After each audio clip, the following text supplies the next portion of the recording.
Hello, I'm going to read a little bit more of John Updike from his series Endpoint poems.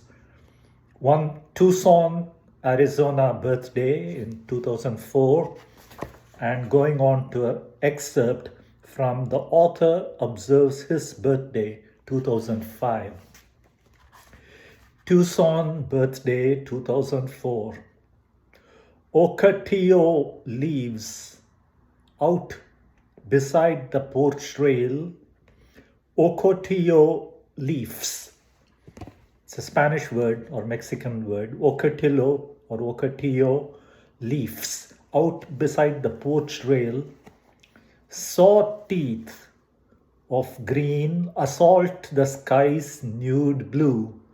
Saw teeth of green assault the sky's nude blue. The cactus wrens chirp in the cholla's shade. Beyond, the tennis players call it quits. Downtown, miles stretch like melting tar beneath the car wheels. Desert distances suffuse the asphalt of the many malls with fuming SUV infested haste. SUV infested haste. My mother dreamed of Tucson once when I was a boy with no desire to move or leave my father, which was part of the deal. Now, here I am, the very day she bore me. I thought my birthday here would prove unreal, but time and sun are not so smoothly fooled. Sun damage. The skin does not forget. Crane Beach, the Caribbean, hoeing shirtless the Pennsylvania bean rose. Cells remember and wrinkle, pucker, draw up in a knot the doctor's liquid nitrogen attacks, and yet the illusion lingers. Light is good as sent down by the sun, that nearby star that flattens like a fist and burns to kill. And burns to kill. They come, the retirees, to bake away their juicy lifetime jobs, their fertile primes no longer potent jisms. And I scratch this inconclusive ode to age. It feels immortal, the sun's dark kiss. The prickly pear has ears like Mickey Mouse, my first love.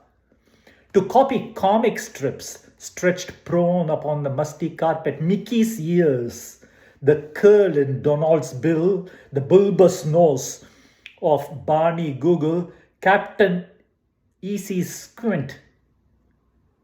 What bliss! The paper creatures love me back by going about their businesses each day. And in the corner of my eye, my blind grandfather's black shoes jiggled when he sang. The West, our better half, has turned obese. Vast movie houses hold a quiet handful of senior citizens bemused by shows of closely shaved, inane obscenity. At city limits, numb saguaros hail with lifted arms the guzzling sunset rush. The author observes his birthday 2005, a life poured into words, apparent waste intended to preserve the thing consumed. For who, in that unthinkable future when I am dead, will read?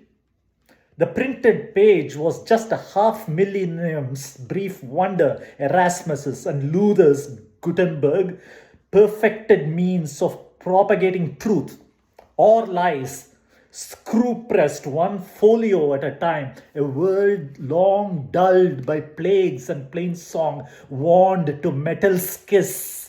The cunning kerns and serifs, the Gothic spears and rounded Roman forms, The creamy margins smartly justified the woodcuts, showing naked Mother Eve, a rage to read, possessed the peasantry. The church was right, the Bible freed spelled trouble. Literate Protestants waged war and smashed the lady chapels all to hell. New style, no pope, no priests, no purgatory.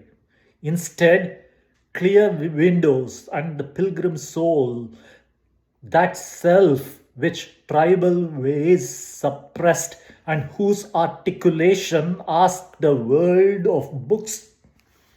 A small town Lutheran taught, I fell in love with comic strips, Ben-Day, and talk balloons. The daily paper brought us headlined war and labor strife. I passed them by en route to the funny section, where no one died, or even, saving Shik Yong's Blondie, aged. My harried father told me, dog eat dog. I opted for a bloodless universe of inked imaginings. My mother's books from college, Shakespeare and Sir Walter Scott, Lane Cooper, Sinclair Lewis, H.G. Wells, made peaceful patterns with their faded spines. I didn't open them, unleashing dogs too real for me, but sniffed their gentle smell of paper, glue, and cloth. My many dreams of future puissance as a baseball star, test pilot, private eye, cartoonist, or as Errol Flynn or Fred Astaire, did not include a hope to be the hidden hand and mind behind some musty cloth-bound maze, but then to see my halt words strut in type, to see the poorhouse fare in galley proofs and taste the candy jacket Harry Ford cooked up for me, and then to have my spines line up upon the shelf one more each year, however out of kilter ran my life. I drank up women's tears and spat them out as 10-point Jansen, Roman, and Ital. When Blanche and Alfred took me out to lunch, he sent the wine right back. How swell, I thought. Bill Maxwell's treat was Japanese. We sat cross-legged on the floor and ate fish raw like gulls in suit and tie. An author proved to be, like fuck in print, respectable. Back then, my children, in those simpler years before all firms were owned by other firms, the checks would come imprinted with a dog, a bounding borzoi, or the profile of a snooty figment, Eustace Tilly. He was like a god to me, the guardian of excellence. He weighed my mailed-in words and paid $1,000 or so for tales he liked. $1,000 then meant we could eat for months.